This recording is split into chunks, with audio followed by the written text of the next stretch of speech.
ce webinaire. Merci.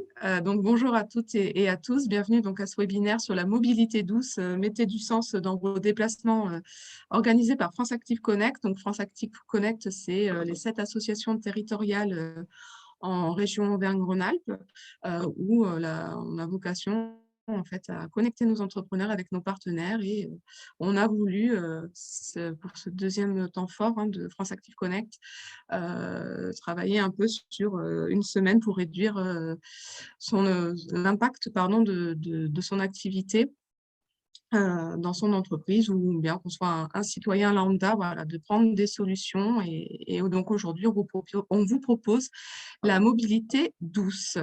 Un grand merci à Pascal Vassaille, du coup, de la Fondation Massifora qui va animer avec brio ce webinaire. Et merci aussi à nos 3 témoins qui sont là, donc Cyclo, WeMove et La Roue Tourne, Job Chantier, vous vous représenterez par la suite. Voilà, n'hésitez pas à nous mettre des questions dans le chat. On fera à la fin de chaque témoignage un petit temps de questions-réponses et on se garde un bon gros quart d'heure, 15-20 minutes par la suite, à la fin de ce webinaire, pour vraiment échanger avec vous sur vos questionnements. Voilà, merci à tous et Pascal, du coup, je te laisse la main.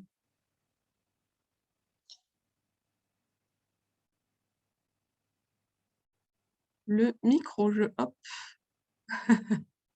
Merci Angélique et bonjour à toutes et tous. Alors je vais me présenter. Effectivement, je suis Pascal Vassaille, je suis à la fois chargé de mission fondation au niveau de la région Auvergne-Rhône-Alpes, mais également j'ai la casquette RSE, ce qui d'ailleurs fait sens par rapport à mes deux missions pour faire le lien sur les différentes je dirais, problématiques sociétales dont la mobilité, je dirais même les mobilités. Alors, je vais peut-être démarrer par le début, peut-être rappeler ce que veut dire l'acronyme MASSIF. MASSIF veut dire Mutuelle Assurance des commerçants et industriels de France et des salariés de l'industrie et du commerce. Donc, concrètement, la MASSIF a été créée, comme beaucoup de mutuelles d'assurance d'ailleurs, à Niort, dans le département des Deux-Sèvres, le 30 avril 1960. Je vais vous donner quelques chiffres sur ce que représente aujourd'hui la Massif au niveau économique. La Massif, c'est 6 milliards et demi de chiffre d'affaires. C'est 5,5 millions de sociétaires assurés, plus de 9000 salariés. Et nous sommes, c'est peut-être aussi pour ça que je suis présent avec vous ce matin, nous sommes premier assureur automobile et premier assureur de roues en France. Alors, pour parler de l'actualité de la Massif, il faut aussi que je vous dise que nous sommes depuis le 1er janvier 2021, faisons partie d'un groupe qui s'appelle AEMA. Et ce groupe donc regroupe trois entités que sont Aesio. Aesio, c'est une entreprise, une mutuelle santé qui elle-même était le regroupement de 3 mutuelles qui étaient Eovi, Apreva et Adrea. La Massif, bien entendu, qui fait partie de ce groupe. Et le troisième venu, tout récent, c'est la filiale de Aviva, c'est-à-dire Aviva France, qui est devenue depuis peu Abeille. Donc, ça veut dire qu'au-delà des chiffres que j'ai donnés pour la Massif, il faut savoir que le groupe AEMA, dans lequel groupe la Massif est un des acteurs principaux, avec ses 2 autres partenaires, du coup, ça pèse 18 000 salariés. Je vous ai dit 9 000 pour Massif, donc 18 000 pour AEMA. 6 milliards et demi pour Massif de chiffre d'affaires, 14,5 milliards d'euros de chiffre d'affaires pour le groupe AEMA, 11 millions d'assurés. Et nous sommes désormais le 5e groupe d'assurance en France. Donc ça, c'était pour expliquer un peu l'environnement économique de la Massif et du groupe AEMA dans lequel la Massif est inscrite. Et puis, je vais faire le lien maintenant avec la Fondation, puisque, donc, comme je l'ai dit, la Massif a été créée le 30 avril 1960. Donc, historiquement, nous sommes un acteur de la mobilité, puisque le premier contrat que nous avons vendu le 30 avril 1960, c'était un contrat automobile. La Fondation Massif a été créée un petit peu plus tard, la Fondation d'entreprise Massif, je précise, parce que ce statut juridique de fondation d'entreprise est un statut somme toute récent, puisqu'en fait, il date du début des années 90. Et nous avons été parmi les premières fondations d'entreprise à se créer, car ça a permis, grâce à notre gouvernance et à la demande de nos élus, c'est-à-dire les représentants des sociétaires, ça nous a permis d'avoir un outil d'investissement mutualiste qui permet d'accompagner des causes sociétales. Et je dirais, nous avons la chance, et ils interviendront tout à l'heure, d'avoir en tout cas 3 structures que connaît bien la Massif, soit par le biais de la Fondation, soit par le biais de la Massif en tant que telle, que sont Job Chantier, Cyclo et WeMove. Les thématiques sur lesquelles nous intervenons, c'est bien entendu la mobilité, objet de notre web atelier de ce matin, mais c'est aussi en lien avec nos métiers, hein, l'habitat, la finance solidaire et la santé, et tout ça chapeauté par 3 engagements que sont la jeunesse, les fragilités, quelles qu'elles soient, et l'environnement. Aujourd'hui, la Fondation Massif, donc, qui est sur le quinquennat 2019-2023, c'est 5 millions d'euros par an, donc 25 millions d'euros sur 5 ans. Et ces 25 millions d'euros sur 5 ans servent à accompagner des programmes portés par des associations, des collectivités publiques, quelles qu'elles soient, ou des fondations. Ce qu'il faut savoir, c'est qu'au niveau des délégations, parce qu'en fait, il y a 2 niveaux. Il y a à la fois des soutiens pour des programmes nationaux et il y a également des soutiens qui sont faits dans les délégations. Alors, ce qu'on appelle, nous, les délégations, c'est ni plus ni moins que les régions administratives. Donc, pour ce qui nous concerne, en Auvergne-Rhône-Alpes, sur les 5 millions d'euros dont j'ai parlé, ça représente, finalement, ce n'est pas une grosse somme, 240 000 euros annuels de subventions pour les 4 thématiques dont j'ai parlé, pour les 3 engagements dont j'ai parlé, et ça correspond à peu près 8 à 12 programmes soutenus par an sur la région, et donc en gros un programme par département à hauteur d'une enveloppe moyenne de cofinancement de 20 000 euros. Par rapport aux partenaires, au-delà des 3 que j'ai cités qui vont bien entendu intervenir ce matin, je voudrais quand même vous donner un petit peu le panorama des différents liens que nous avons avec des acteurs de la mobilité, que ce soit au niveau du territoire d'Auvergne-Rhône-Alpes, même au niveau national.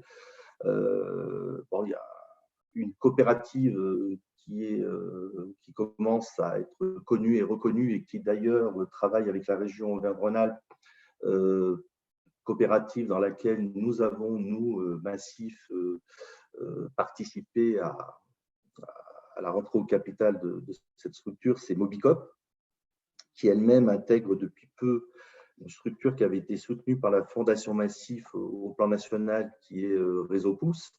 Donc Mobicop qui est sur le champ du covoiturage, on va dire le blablacar de l'ESS. Réseau Pouce, c'est une structure associative qui met en place un réseau d'autostop sécurisé. WeMove, bien entendu, j'en ai parlé. Caros, qui est plutôt spécialisé dans tout ce qui est covoiturage, mais plutôt domicile-travail. Nous avons également Cities, qui est la structure nationale que vous connaissez. Excusez-nous. Pardon, Pascal. Non, mais c'est pas grave. Cities, donc, Cities, qui est une structure que vous connaissez tous d'autopartage et qui est donc partenaire de la Massif. Et en même temps, derrière tous ces partenariats dont je viens de parler, il y a aussi un aspect assurantiel, puisque notre métier, comme vous le savez, c'est d'assurer. Donc, on a aussi cette partie-là que l'on assume avec nos partenaires respectifs. Et dernière information que je voulais donner là-dessus aussi, c'est le fait que nous sommes partie prenante d'une structure qui s'appelle Moving On NLab, qui est en fait portée par le groupe Michelin Et comme son nom l'indique, c'est un laboratoire d'idées sur les mobilités. Et nous sommes en Auvergne-Rhône-Alpes concernés par ces expérimentations, puisque sur le département de la Drôme, il y a un petit véhicule qui circule autonome entre la gare de Cré et l'écosite de Eure, U2RE, et qui transporte donc des personnes donc dans ces véhicules sur ce parcours. Et modestement, la Massif fait partie des acteurs à travers Moving On qui ont contribué à cette expérimentation qui a fait d'ailleurs, je crois, un peu l'objet d'articles récemment, notamment sur le Dauphiné libéré, qui est le journal régional pour le département notamment de la Drôme et de l'Isère. Donc voilà les grandes lignes sur lesquelles je voulais intervenir entre la Massif, AEMA Group, la Fondation. Le fait que par essence, la Massif est très investie sur le champ des mobilités. Et pour terminer sur le sujet, indiquer que nous sommes non seulement intéressés par une réponse sociétale à apporter sur les problématiques de mobilité, mais encore plus en milieu rural, puisque c'est bien là que le bât blesse. Ça ne veut pas dire qu'en ville, il n'y a pas de souci de mobilité, mais il y en a beaucoup moins quand on habite à Lyon, à Grenoble, enfin, en tout cas dans les grandes métropoles, puisque vous avez soit le métro, soit bien entendu un réseau de transport en commun assez étoffé, le vélo, bien entendu. Et puis bien évidemment tout ce qui est autopartage et covoiturage, qui est un petit peu plus complexe dans les territoires ruraux. Et enfin, pour être le plus complet possible, je voulais quand même rentrer un petit peu dans le détail des mobilités et notamment des soutiens que fait la Fondation. Donc pour nous, dans les mobilités, il y avait 3 axes. Et c'est là-dessus qu'on a été amené à soutenir notamment Job Chantier et Cyclo. Le premier axe, c'est ce qu'on appelle la mobilité inversée. Donc, en fait, c'est de faire en sorte d'accompagner des programmes qui permettent, pour les personnes qui ne peuvent pas se déplacer, d'avoir le service qui se déplace vers eux, donc à travers des services itinérants, ambulants, voire pourquoi pas la mise en place de tiers-lieux, qui permettent aussi, en milieu rural,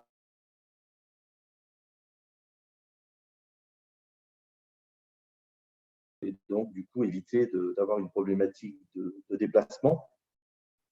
Le deuxième axe, c'est la mobilité solidaire, donc tout ce qui a trait aux garages solidaires, aux plateformes de mobilité, comme Dromolib, comme Movin pour la région Auvergne-Rhône-Alpes à travers Mobicop. L'autopartage, le covoiturage, j'en ai parlé, l'aide au permis pour les personnes en fragilité financière, mais aussi l'aide au permis pour les personnes à mobilité réduite.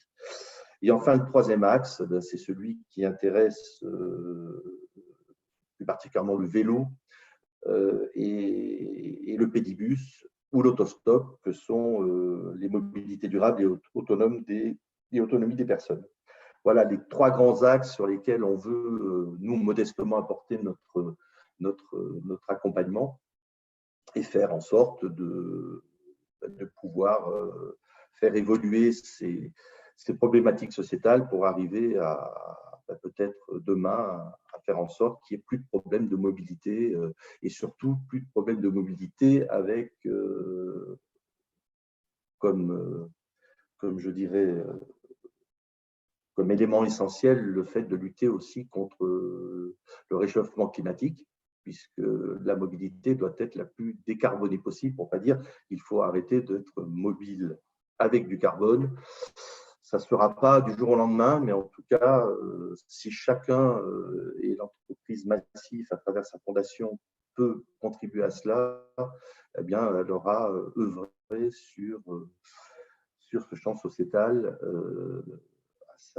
à sa mesure. Voilà, Super, Angélique. merci pour cette introduction alors, assez étoffée voilà. Bien sûr, on pourrait en discuter pendant des heures, hein, mais voilà, ça pose quand même ce panorama de la mobilité. Du coup, on voulait commencer avec Sylvain de Cyclo pour qu'il vous présente qui ils sont, ce qu'ils font sur Grenoble. Voilà, et puis Sylvain, du coup, c'est à vous. Bonjour à tous, c'est bon, tout le monde m'entend? Tout Oui, va bien? parfait. Ok. Donc bonjour à tous. Donc moi, je représente Cyclo. Donc je suis Sylvain, je suis responsable administratif et financier chez Cyclo et futur co-gestionnaire parce qu'on est une association qui va se transformer en scope l'année prochaine. Et on est dans tous les statuts et tout ça en ce moment, on est en pleine transformation. Donc juste pour faire un petit voilà, pour expliquer un peu qui est Cyclo et un peu notre histoire, je vais faire ça brièvement.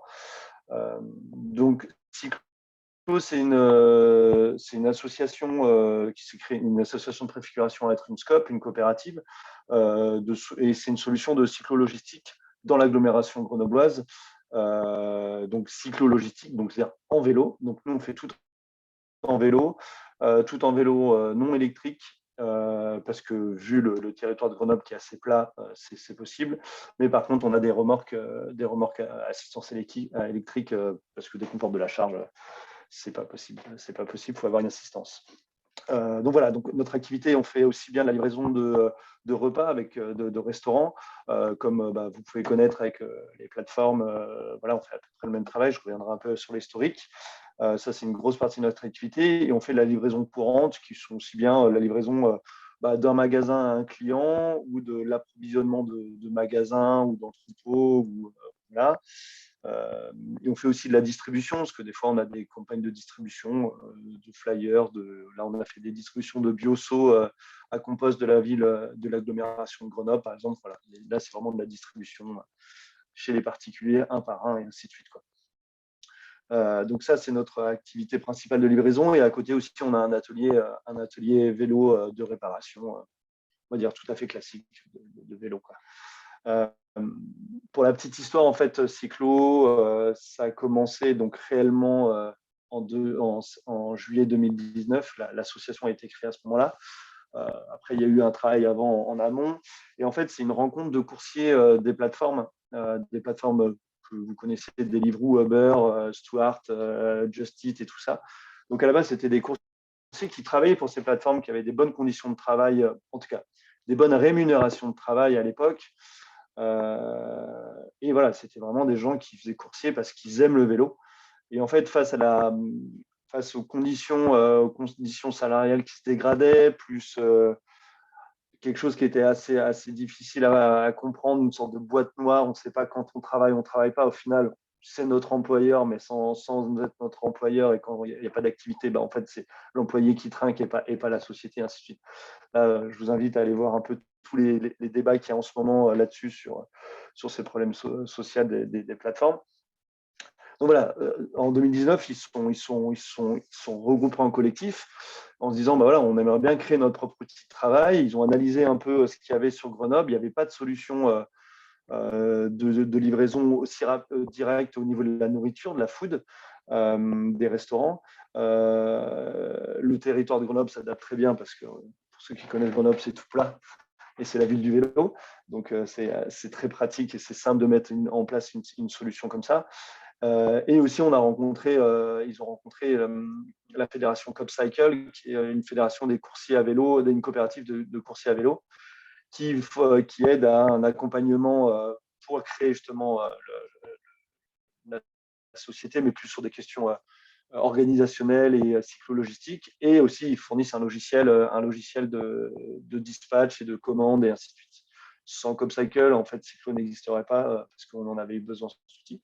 Donc voilà, ça s'est créé en 2019. Voilà, le premier statut, trouver des financements, rencontrer voilà, Gaïa, France Active, La Massif. Voilà, ça, c'était du temps. Et en gros, pendant une année, ça a été vraiment un travail bénévole à des gens de 6 à 7 fondateurs qui étaient vraiment bénévoles, où ils ont commencé à faire des petits contrats de 9 heures par semaine, histoire d'avoir un contrat.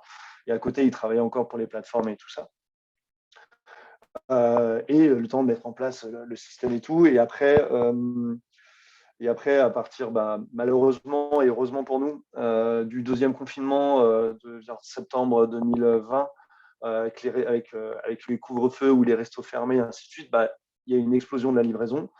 Et vu que le Cyclo était déjà un peu en place et avait déjà pu investir dans du matériel, avait pu trouver des locaux, avoir un logiciel, des restaurants et tout ça, là, ça a permis vraiment de tester la production et de se lancer là-dedans. Et maintenant, on est 22, 21, 23 salariés, 13 ETP, avec 300 000 euros de budget pour cette année. On triple en une année. Donc, une grosse expansion. C'est bien. Donc, moi, je suis arrivé en janvier de cette année pour justement structurer cette expansion parce qu'elle est très dangereuse.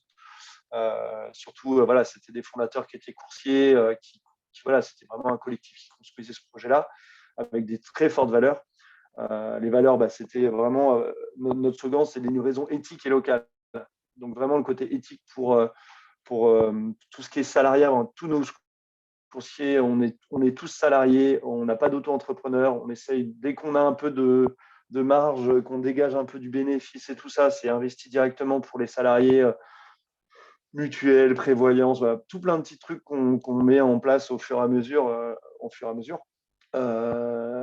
Et voilà. Et après, et donc depuis, on essaye de structurer un peu mieux et de comprendre aussi d'avoir un fonctionnement normal, parce que l'année dernière, on a eu un fonctionnement complètement déréglé parce qu'on avait un nombre de commandes qui n'était pas adapté. Par exemple, en ce moment, les commandes le soir sont très faibles par rapport à l'année dernière, alors que le midi, en ce moment, augmente beaucoup parce que les gens sont retournés travailler.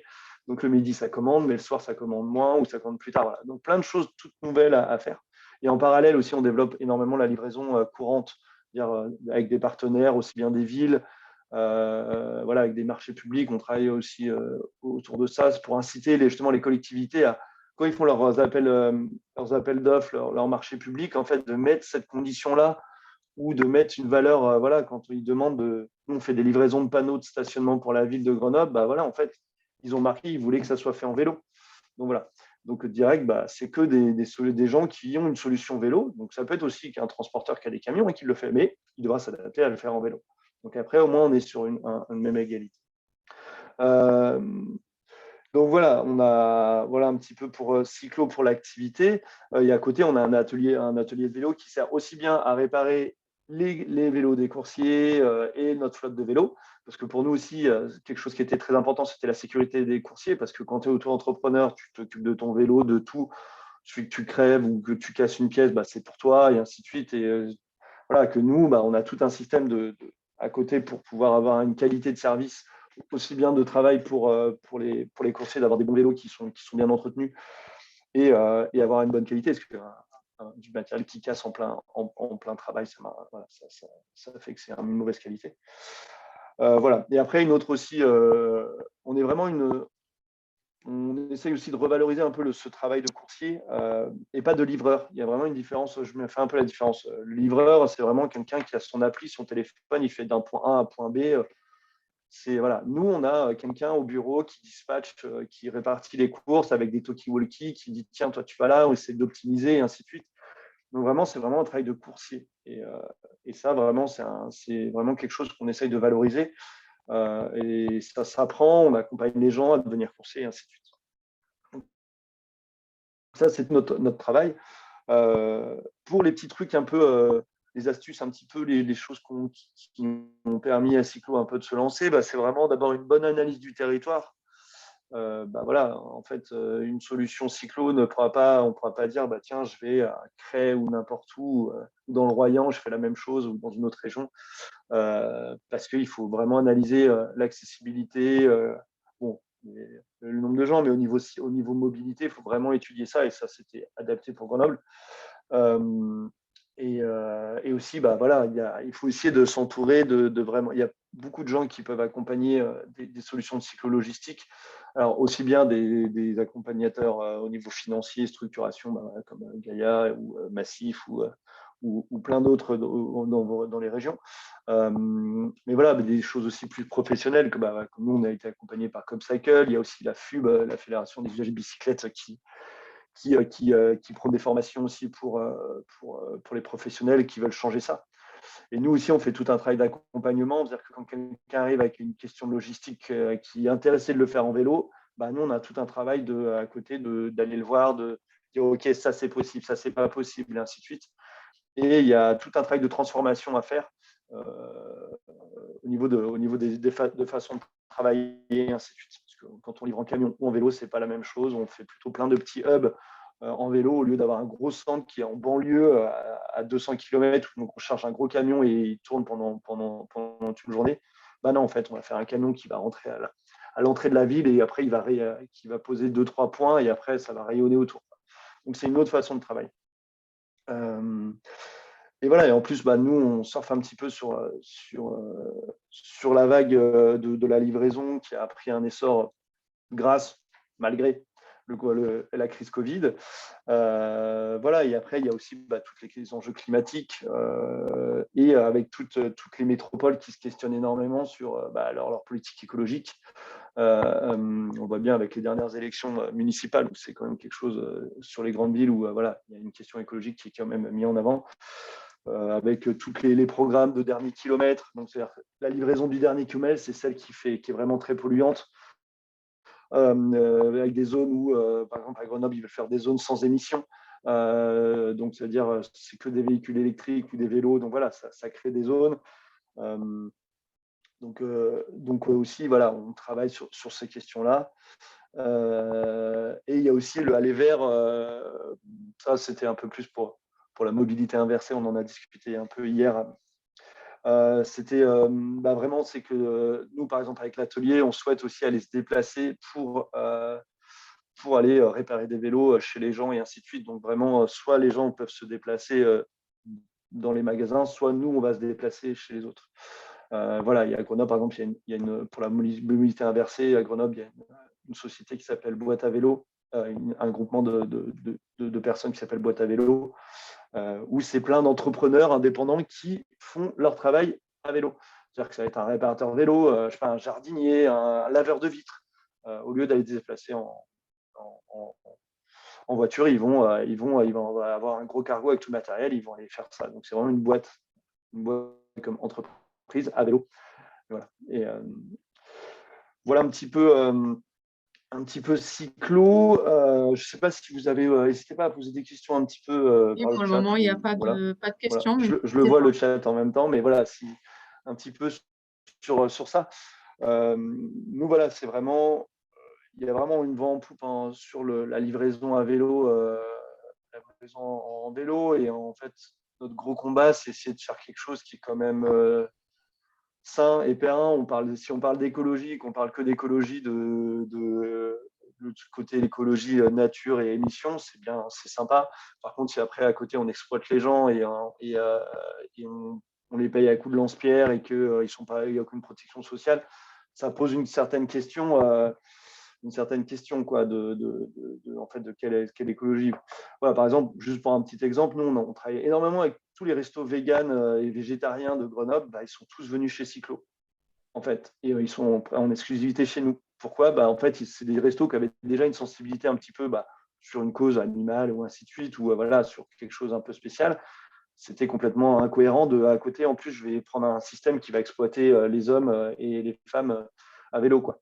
Voilà, c'est vraiment là-dessus que nous, on essaye de se démarquer parce qu'on ne pourra pas se battre contre Deliveroo, Uber au niveau communication. Hein. On n'a pas la Ligue 1 cyclo n'existe pas encore. On n'a pas un club de foot, je ne sais plus si c'est Marseille ou Paris. Voilà, on ne pourra pas avoir ça. Donc, en fait, nous, on se bat plutôt avec d'autres idées et d'autres valeurs. D'accord. Il y a une question du coup dans le chat. Cyclo est un modèle local grenoblois ou national? Alors, Cyclo, c'est vraiment local. C'est une association locale. On fait partie, par contre, d'une fédération CopCycle. Je pourrais vous mettre le lien là. Je vous mettrai le lien dans le chat. CopCycle, c'est une fédération qui regroupe toutes les coopératives de coursiers à vélo. Et chacun un peu a son modèle de fonctionnement. Nous, Cyclo, on est un peu les seuls à avoir vraiment orienté. On n'est pas beaucoup à avoir vraiment fait beaucoup de choses sur la food, sur les restaurants, parce que c'est un travail très difficile, très variable. où il faut avoir un certain volume pour être rentable, parce que si on est 3, on ne peut pas faire grand-chose, il faut être 10. Donc, c'était un peu spécial. Mais voilà, ça nous permet de faire réseau là-dessus. Et même à Grenoble, on est plusieurs sociétés de cyclo-logistique. Il y en a une historique qui fait vraiment coursier, le coursier d'urgence, voilà, celui qui va emmener une prothèse dentaire ou des choses comme ça. On va dire le coursier, voilà. Et après, d'autres qui font plus de l'approvisionnement lourd, 300 kilos et tout ça. Nous, on fait plutôt du semi-express à 150 kilos, on fait ça. Après, dès que c'est des gros trucs, des déménagements, ce sera plus tout en vélo qui fera ça. Et voilà, nos concurrents, c'est pas eux, même si des fois on peut un peu se discuter un peu sur des projets, mais nos concurrents, c'est pas eux, c'est la Poste, c'est les gros, c'est les autres. Donc ceux qui sont en camion, il y a assez de place pour tout le monde. Super, merci. Enfin, moi, vraiment, ce que je retiens de votre témoignage, du coup, c'est l'importance de l'analyse du territoire. Vraiment. Et puis, c'est vrai que c'est quelque chose qui apparaît de plus en plus c'est sur les démarches auprès des collectivités, tout ce qui est marché closé. Maintenant, il peut y avoir des marchés réservés ESS. Donc, c'est vrai qu'il y a tout ce travail-là aussi à faire en amont, en conseil qu'on pourrait peut-être vous donner. Du coup, d'aller démarcher les collectivités pour voilà, leur expliquer ce que c'est que l'ESS, ce que vous faites sur vos territoires, pour vous faire reconnaître. Et puis, comme vous le disiez très bien, Sylvain, l'importance de coller à ces valeurs. Voilà, c'est là où après, si de A à Z, on est cohérent, après, auprès de vos clients et de vos fournisseurs, forcément, ça fonctionne bien. Juste Oui. voilà, pour résumer, en fait, nous, il y a vraiment 3 choses qui ont permis de faire vraiment sortir du lot. C'est vraiment ce côté éthique qui a été reconnu par les institutions qui nous ont soutenus. Voilà, le côté, malheureusement, la crise sanitaire qui a mis en avant la livraison et tout ça, et la crise climatique, voilà, qui oriente là-dessus. Et le soutien des collectivités. Quand on a pu avoir on a eu 2-3 contrats de collectivités, c'est ceux-là qui ont permis de salarier des gens, de passer le pas, de dire ok, c'est des gros contrats, on va travailler, voilà, ça fait beaucoup d'heures, ils payent correctement et tout ça, donc ça a permis de créer une stabilité. Et à côté, on développait notre propre activité. Voilà, ça, c'est si vous avez un soutien de la collectivité, c'est L'importance de diversifier le modèle économique sur toutes ces tout phases. à fait. Ok. Voilà, en tout cas, si vous avez des questions, n'hésitez pas. Merci beaucoup, Sylvain. Du coup, voilà, c'est vrai que c'était un bel exemple, tant sur de la mobilité durable que inversée qu'on souhaitait vous proposer. Du coup, en deuxième, on va partir auprès de Georges Chantier. Pareil, un peu les mêmes questions, hein, qui vous êtes, ce que vous faites sur votre territoire, et puis peut-être des messages un peu clés que vous pouvez faire passer aujourd'hui sur ce webinaire. Je vous laisse la parole.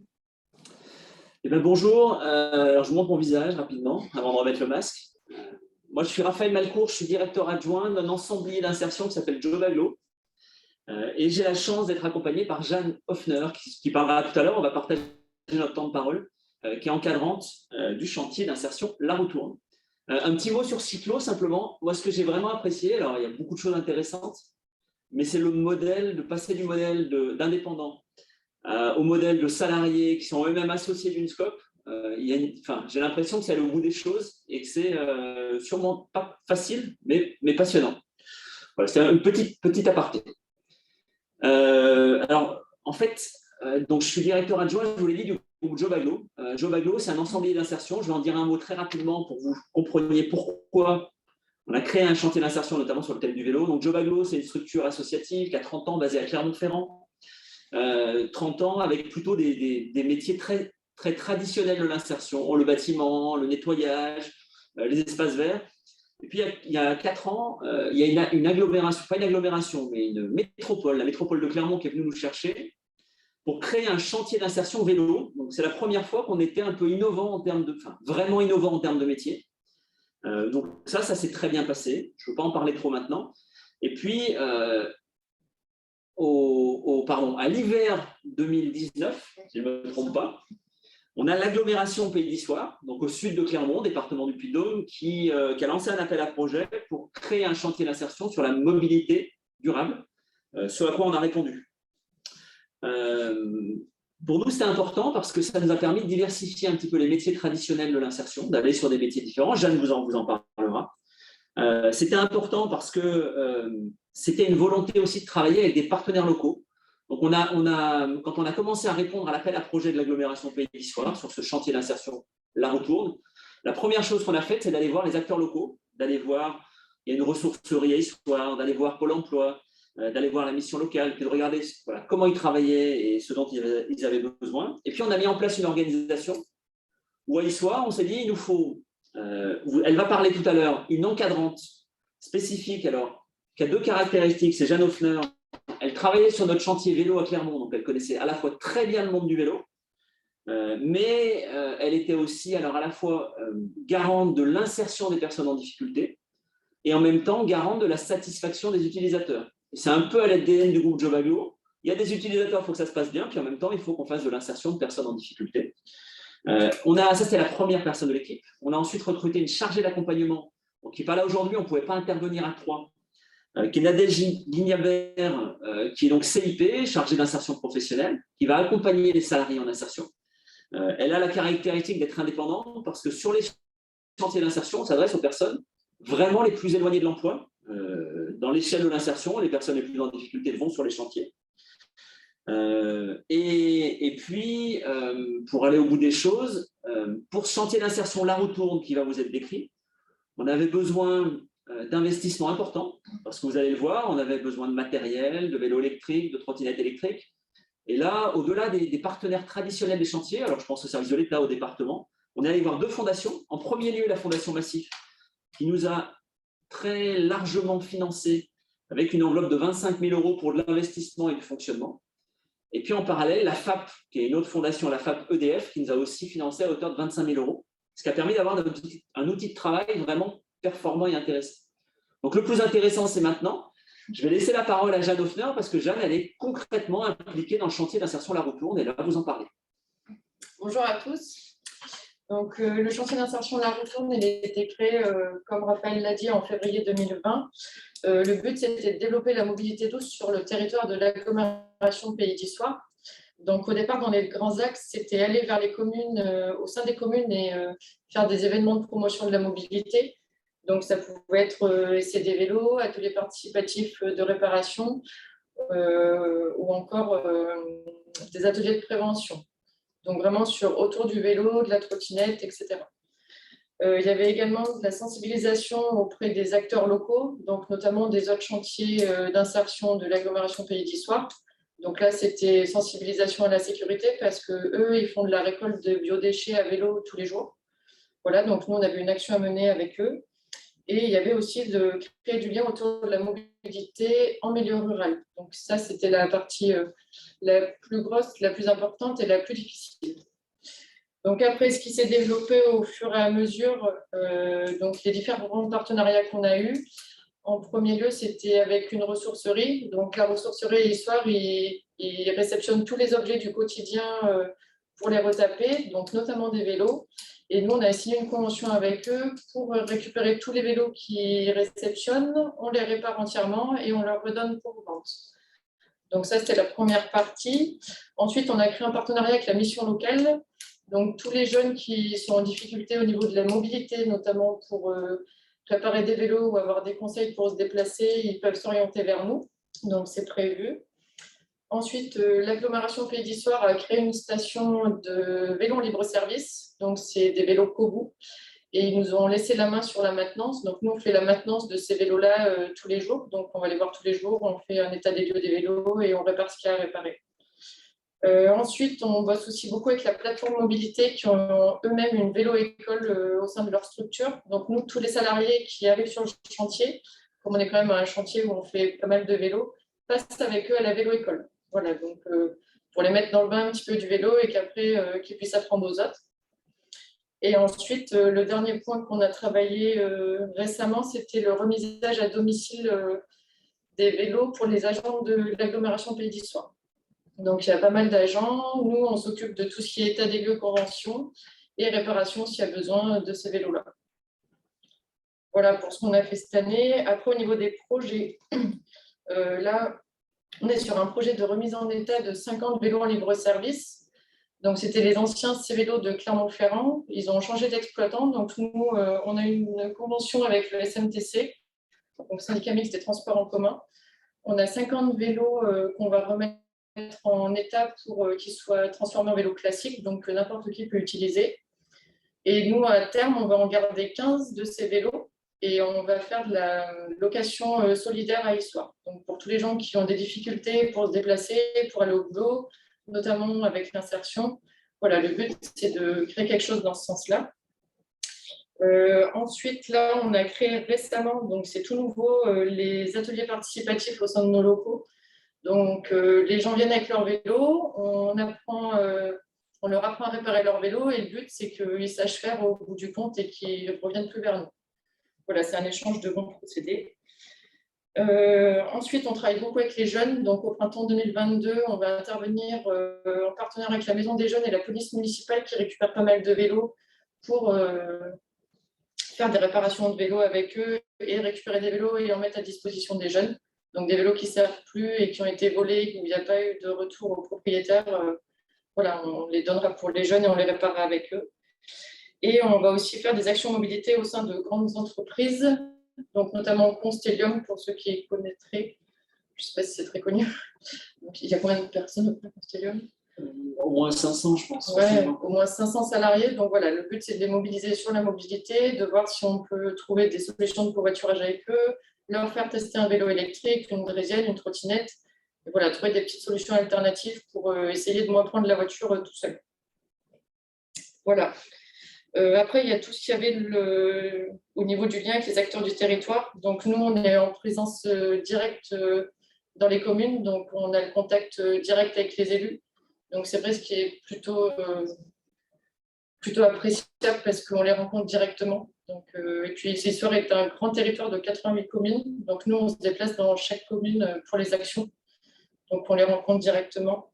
Et après, on est en lien étroit avec les services de mobilité et d'insertion à l'agglomération Pays d'Issoire, et notamment pour le schéma cyclable qui va se développer à terme, qui est en cours de… Voilà. Après, je vais vous parler un petit peu des salariés, donc du chantier. Donc, je suis l'encadrant. Nadège, je fais l'accompagnement social et professionnel. Donc, nous, depuis 2020, on a vu 14 salariés. On a la parité obligatoire, donc on a toujours 5 hommes et 5 femmes avec nous.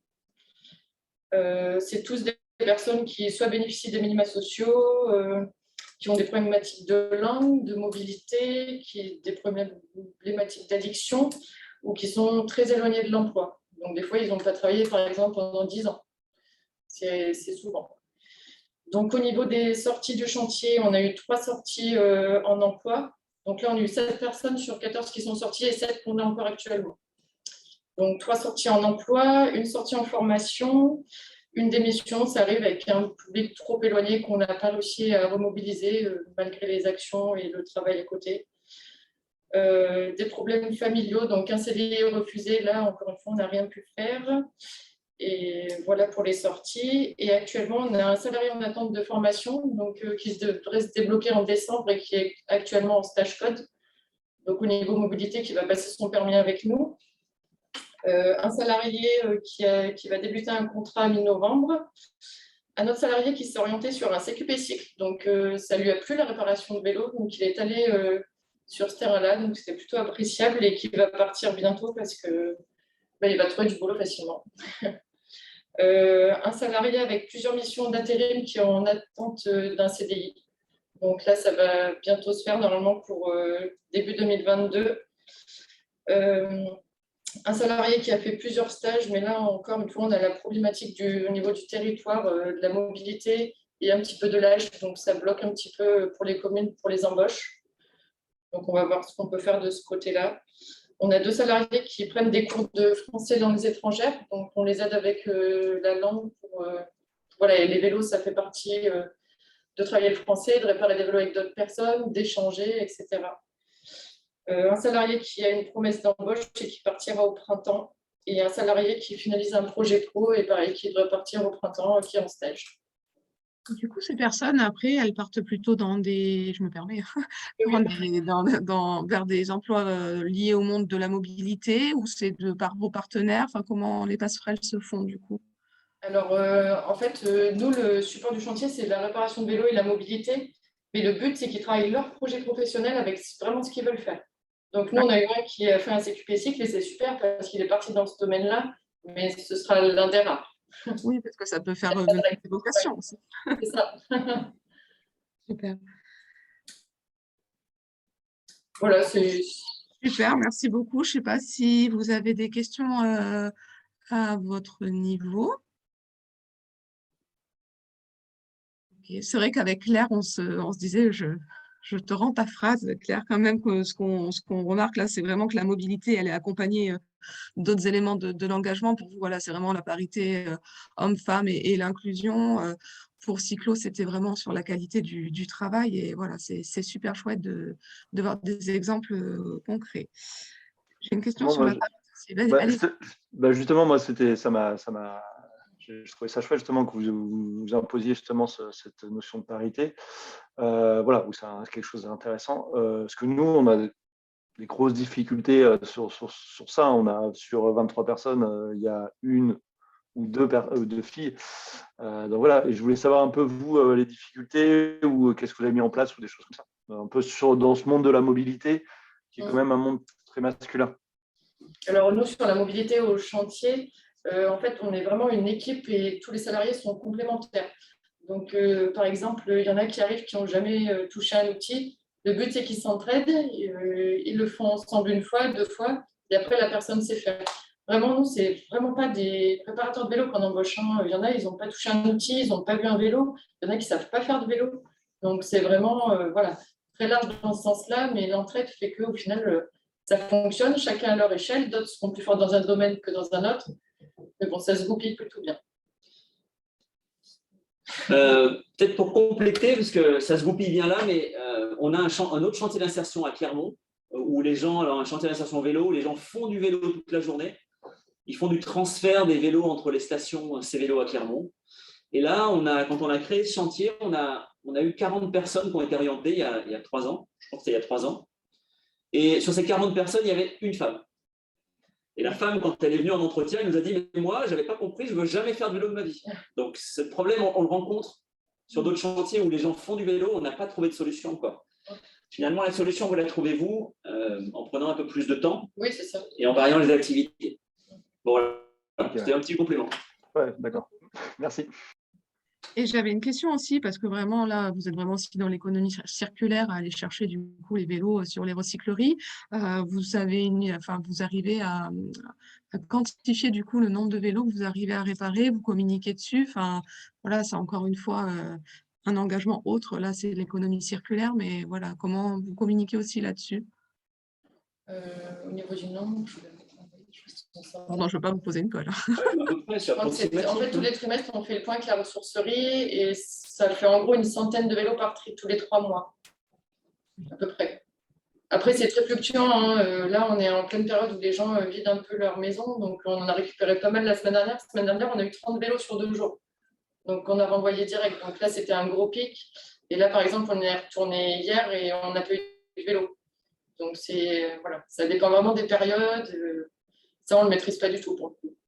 Oui, non, mais bien sûr, mais super. Non, mais voilà, c'est vrai que votre exemple est très, très, très intéressant parce que voilà, comme vous le disiez tout à l'heure, hein, vous créez du lien en milieu rural, vous êtes sur de l'économie circulaire, vous êtes allé voir tous vos partenaires, l'importance du maillage territorial, hein, je pense aussi que c'est le message clé de votre témoignage, de l'importance aussi des pouvoirs publics qui jouent un rôle quand même essentiel aussi, et notamment quand vous êtes chantier d'insertion. Et puis l'exemple que vous donniez avec l'entreprise, d'aller trouver d'autres solutions de mobilité auprès d'entreprises plutôt classiques, on va dire. Voilà, c'est super intéressant. Je vous remercie. Merci beaucoup pour votre témoignage. Du coup, on va partir du côté de WeMove pour un témoignage sur la mobilité solidaire. Rémi, je vous laisse la parole. Oui, vous m'entendez? C'est bon? Ok. Oui, bonjour à toutes et à tous. Alors déjà, il y a pas mal déjà de pistes de discussion là, et de, et de partenariats possibles, rien que dans les échanges auxquels on peut assister déjà ce matin. Avant de démarrer vraiment sur WeMove, sur la question de la parité, nous, on a observé que selon les territoires, on arrive relativement facilement avoir un public plutôt féminin, y compris dans les actions liées au vélo, avec un excellent report modal de l'utilisation de la voiture individuelle sur le vélo assistance électrique. On sent que nous, quand les personnes sont accompagnées, bien sûr, je me faisais la réflexion tout en vous écoutant. On a également dans nos conseillers mobilité insertion, on en a 13 sur la région et il se trouve qu'on doit avoir 11 dames pour 2 hommes.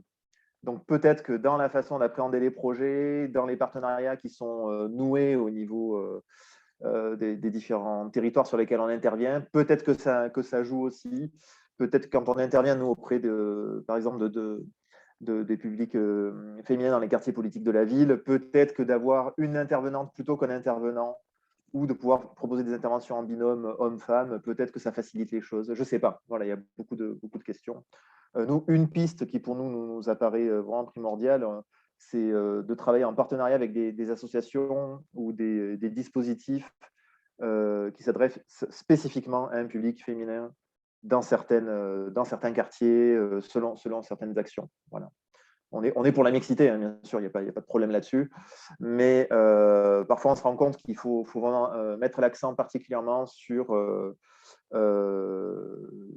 ces publics-là pour que les personnes se sentent également à l'aise. Voilà. Donc, un petit mot sur WeMove. Je vais essayer d'être rapide. On est une association d'aide à la mobilité, loi 1901. Hein. WeMove existe depuis maintenant bientôt 23 ans.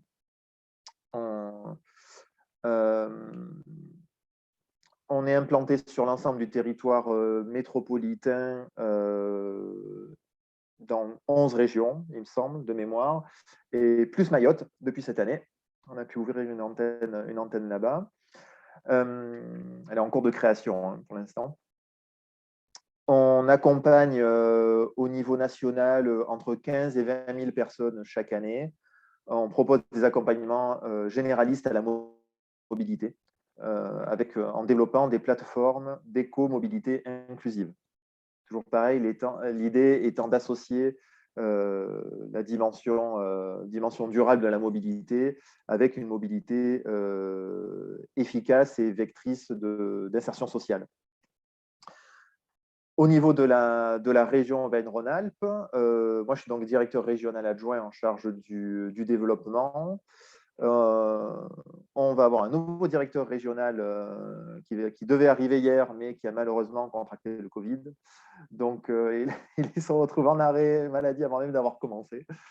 Et on devra donc l'accueillir la semaine prochaine.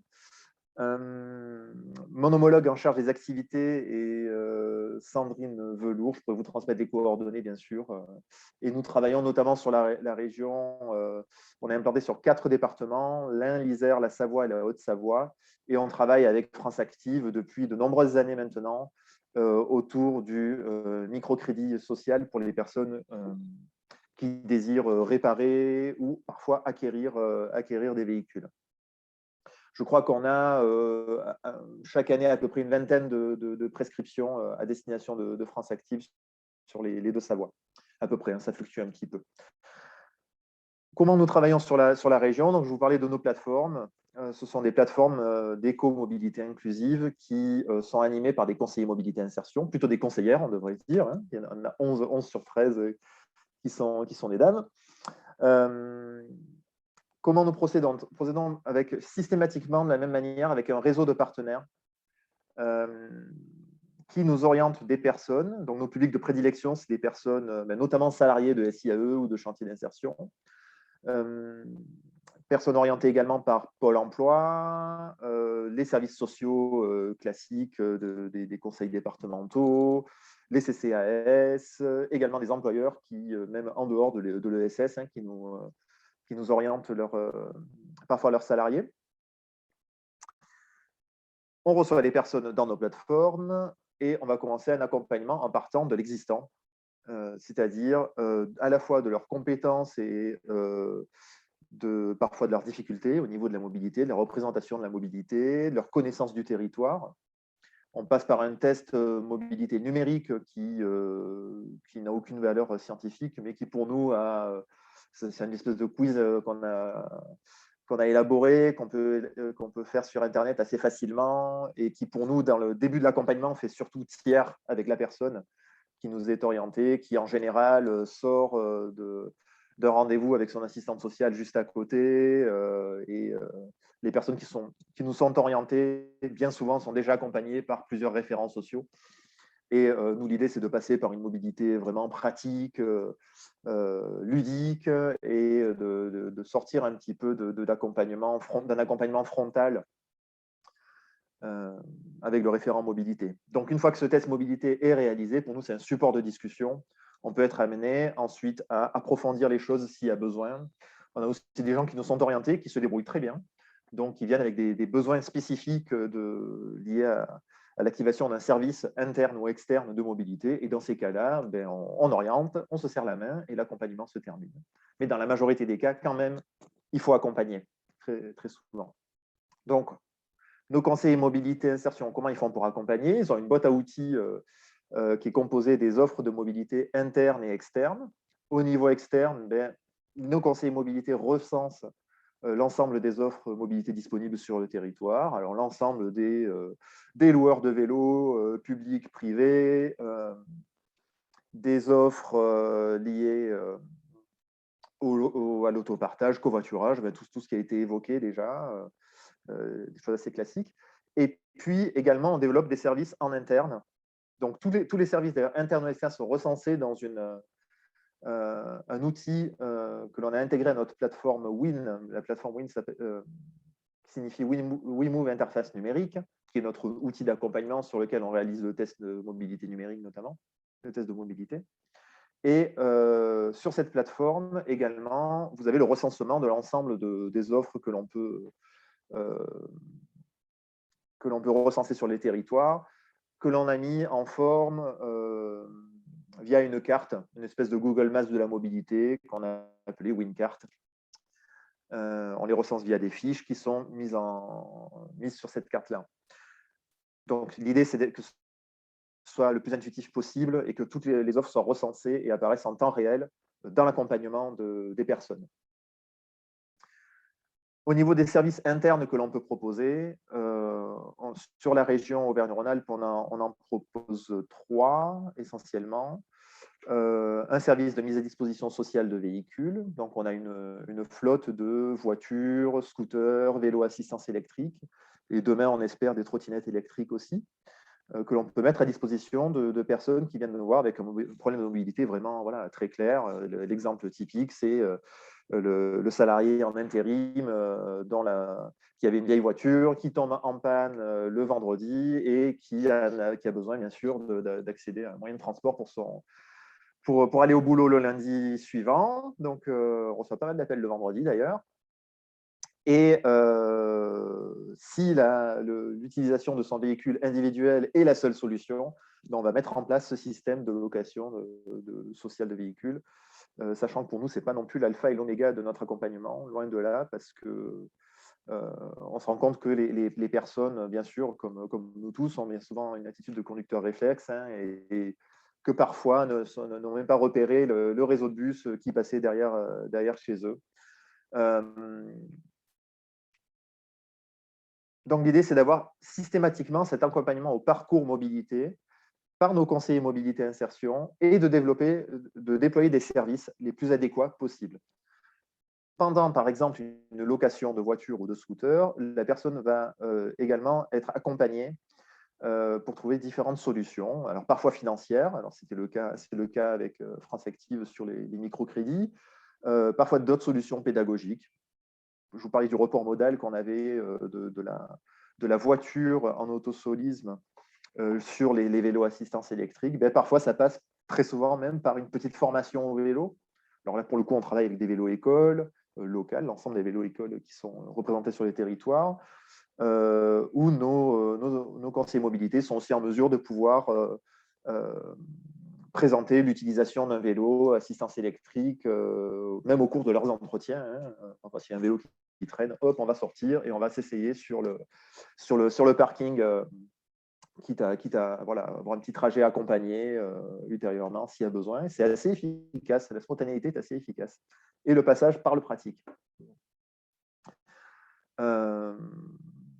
Voilà. Et troisième type de moyens, donc je parlais des moyens pédagogiques, financiers et numériques aussi, parce qu'on se rend compte que les personnes parfois viennent nous voir avec, parfois même en possession d'un smartphone et d'un accès à Internet, mais ont parfois des difficultés à jongler entre les différentes applis de transport, donc autopartage, covoiturage, si vous mettez au milieu l'appli SNCF et les applis locales de transport en commun, il y a de quoi être perdu.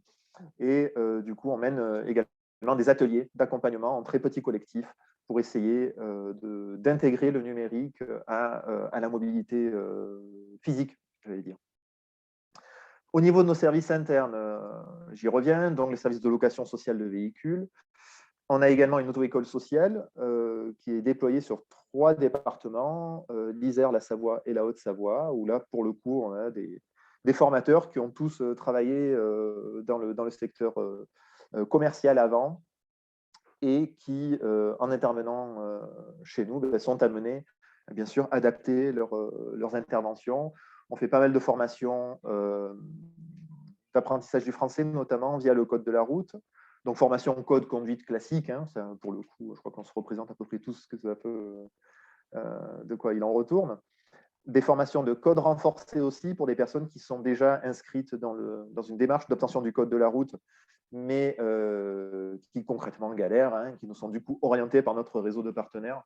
On a parfois des gens qui ont tenté de passer le code 4, 5, 6 fois, ça ne marche pas, ils n'y arrivent pas. Et du coup, parfois même les auto-écoles classiques autour de nous disent voilà, je vous oriente telle ou telle personne parce qu'on sent que ça ne va pas marcher. Les personnes arrivent parfois avec des arriérés de paiement, etc. Donc, il y a un gros travail d'évaluation en amont. Et au niveau du code, le code renforcé, c'est un peu des sessions d'apprentissage ou de soutien scolaire voilà, intense, voilà, qu'on propose sur plusieurs jours, avec un taux de réussite assez important, notamment pour des personnes fragilisées. Troisième service qui malheureusement risque de gros risques de s'arrêter à la fin de l'année, faute de financement, c'est un service de transport à la demande que l'on a déployé sur 3 départements, Savoie, Haute-Savoie, Isère.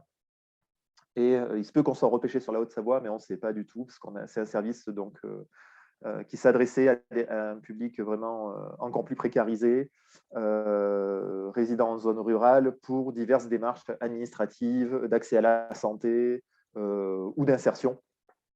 Donc, service plébiscité par nos partenaires locaux, mais avec des coûts fixes tels que voilà, on se retrouve complètement coincé d'ici la fin de l'année. Enfin, un dernier service, je vous ai parlé de 3 services internes. Le petit dernier, c'est un service d'accompagnement des seniors que l'on a déployé sur 3 départements, donc Savoie, Haute-Savoie et Isère, et on est en attente d'un dossier de subvention qu'on a déposé cette année auprès de la conférence des financeurs de l'Ain.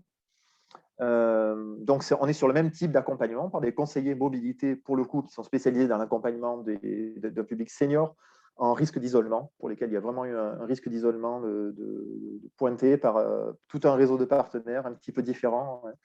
Là, on travaille beaucoup avec les résidences, tous les services d'accompagnement des seniors.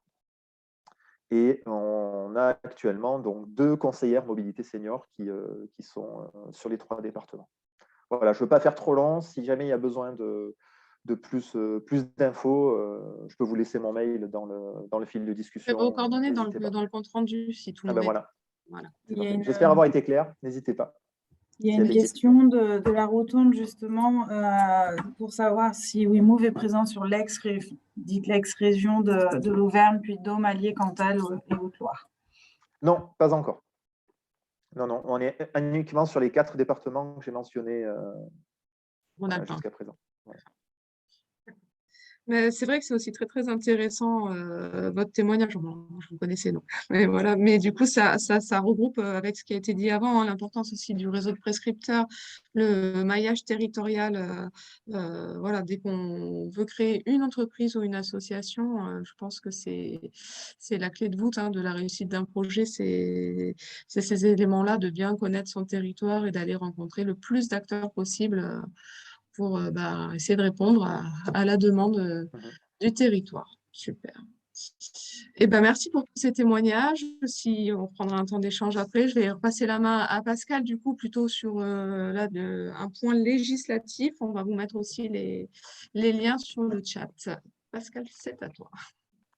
Merci Angélique. En tout cas, ces 3 témoignages étaient particulièrement intéressants et surtout retracer la vraie vie et surtout ça rassure la Fondation Massif, notamment d'accompagner de beaux projets et des beaux projets qui en plus se développent et certainement seront, j'en suis convaincu, essaimés au-delà d'Auvergne-Rhône-Alpes.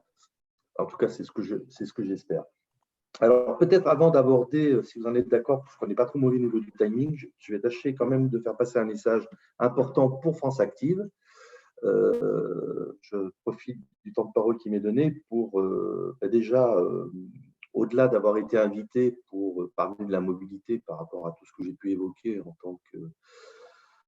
tant qu'histoire de la Massif et également chargé de mission de fondation, on va rappeler quand même les liens qui existent aussi avec le réseau France Active depuis de nombreuses années, qui se traduisent par plusieurs aspects. Déjà, le premier, et c'est quand même bon de le dire, c'est qu'aujourd'hui, dans toutes les antennes France Active, Auvergne-Rhône-Alpes, nous avons des délégués massifs qui sont présents au conseil d'administration de ces antennes. Pourquoi? Tout simplement parce que la Massif, en son temps, a aidé à la création de ce beau réseau national France Active et a récemment apporté son obol à hauteur de 1 million d'euros dans le cadre du plan de relance qui a été mis en place et porté par France Active à l'égard des structures en difficulté à cause de la Covid. Et aussi parce qu'au titre de la Fondation, nous contribuons à également abonder à hauteur de 60 000 euros par an sur une enveloppe globale, je crois, de 800 000 euros, le fonds de confiance qui s'appelle maintenant la place de l'émergence et qui se trouve à Paris et pour lequel le fonds de confiance ou maintenant place de l'émergence, des porteurs, des entrepreneurs sociaux se présentent face à un jury auquel nous participons. Et qui notamment peuvent porter des thématiques mobilité. Donc tout ça, ça fait sens avec le fait que j'étais invité par France Active et par votre nouvel outil qui s'appelle France Active Connect. Voilà, donc je voulais le dire, et c'est toujours bon de le rappeler, et ça permet de remettre l'église au milieu du village. Par rapport à la loi Pacte et à la loi d'orientation sur les mobilités. Alors, effectivement, comme Angélique l'a dit, nous allons déjà vous diffuser, ils sont à l'écran, les 2 liens qui vous permettront d'avoir vraiment le détail de la loi d'orientation sur les mobilités et puis le guide qu'elle vous transmettra plus tard sur la loi Pacte, qui n'est pas forcément très connue. La loi Pacte, déjà Pacte, c'est un acronyme. Hein. Pacte, ça veut dire plan d'action pour la croissance et la transformation des entreprises. C'est une loi qui est assez récente puisqu'elle date de 2019.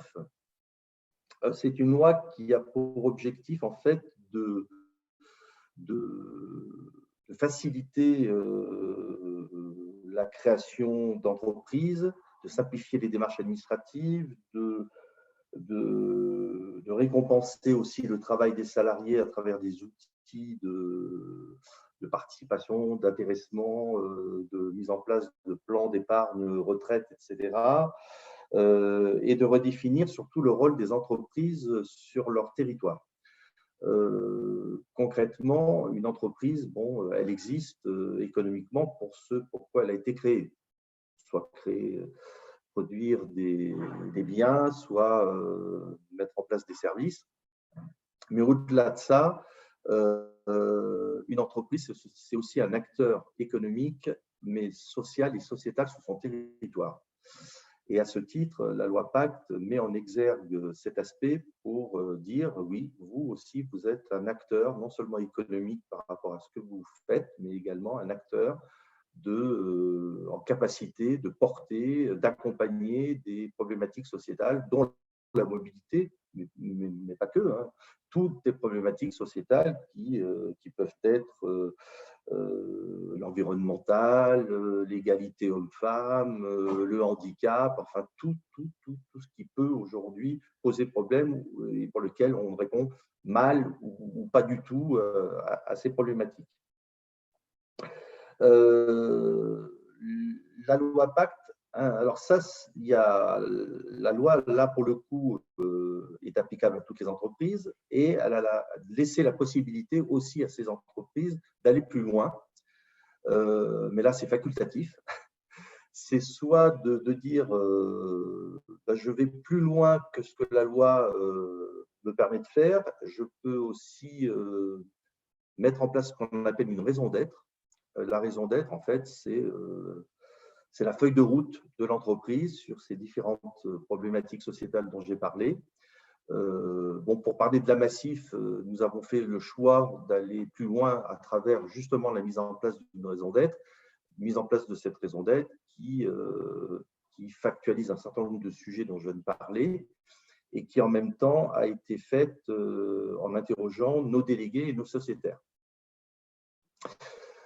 Et enfin, on peut aller encore plus loin, c'est ce qu'on appelle avoir le statut d'entreprise à mission, ce qui a été le choix de la Maïf, et pas le choix de la Massif, où là, carrément, a été acté comme tel que la Maïf était désormais, au travers de la loi Pacte, une entreprise à mission.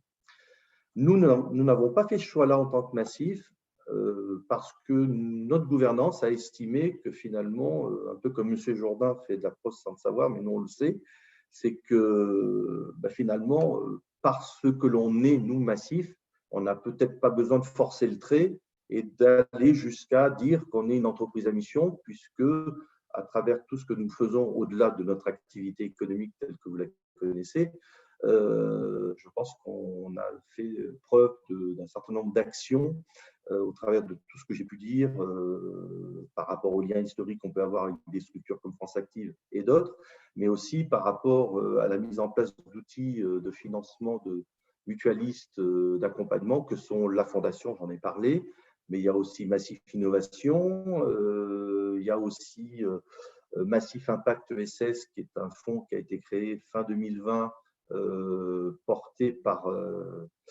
French Impact, qui permet aussi de rentrer au capital ou de faire des prêts à des structures qui œuvrent sur les thématiques dont j'ai parlé, que sont la mobilité, l'habitat, la finance solidaire ou la santé, et toujours avec, bien évidemment, une gouvernance vertueuse qui fait que nous pouvons les soutenir, et l'enveloppe globale donc est de 20 millions d'euros, ce qui n'est pas négligeable, et qui a pour but de changer d'échelle et de permettre à une entreprise qui a au moins 3 ans de pouvoir œuvrer sur le territoire national dans son intégralité. Donc ça, c'est par rapport à la loi Pacte. Et pour la loi d'orientation sur les mobilités, je vais tâcher de faire court.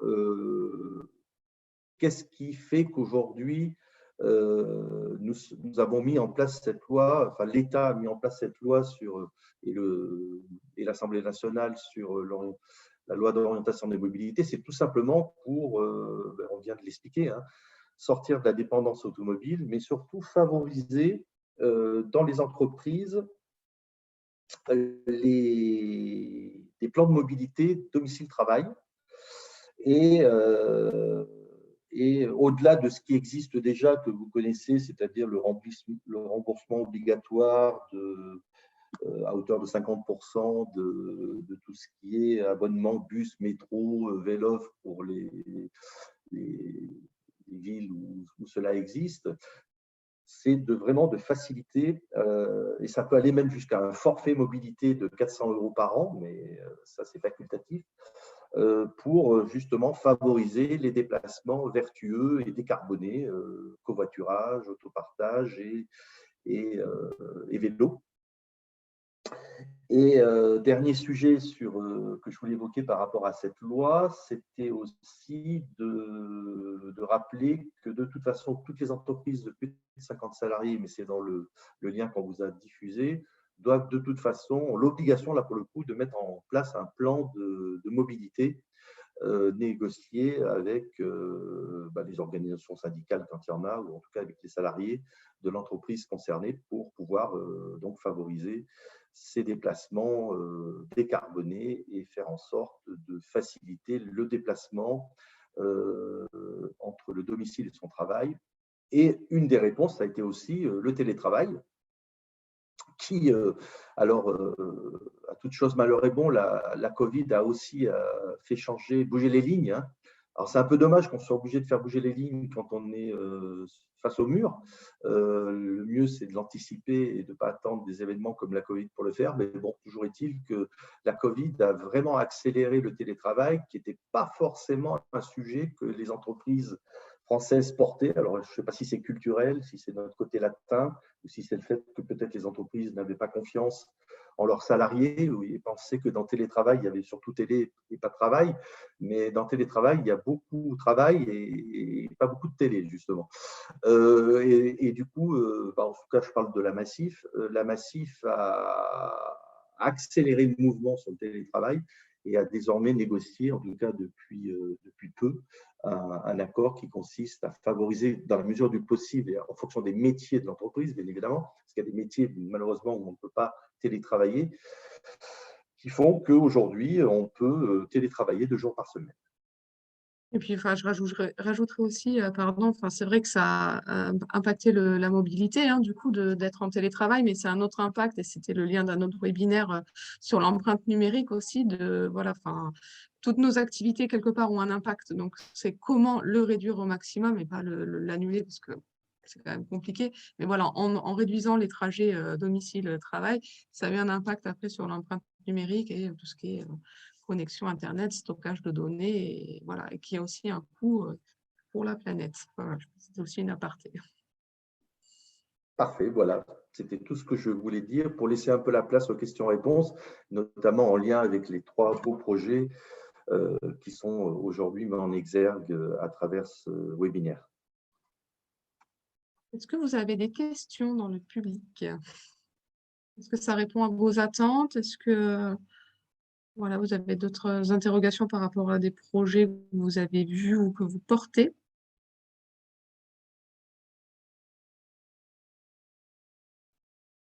Vous pouvez prendre la parole, hein, pas forcément écrire dans le chat. A priori pas. Je voulais quand même juste vous repartager d'autres exemples. N'hésitez pas, hein, si des questions viennent. Je pense que vous devez voir mon écran. Il y a d'autres exemples aussi sur le territoire. Voilà, le réseau France Active en Auvergne-Rhône-Alpes a soutenu. On voulait, voilà, c'est vrai qu'on vous a beaucoup parlé de voitures aujourd'hui, parce que bon, c'est quand même le plus gros de la mobilité. Voilà, on a P-Mobility qui est donc du coup sur du covoiturage au quotidien avec des modes de transport alternatifs à la voiture solo. On a les triporteurs lyonnais, donc livreurs en triporteur, les coursiers stéphanois, les livreurs en vélo. On a aussi l'association Mobine,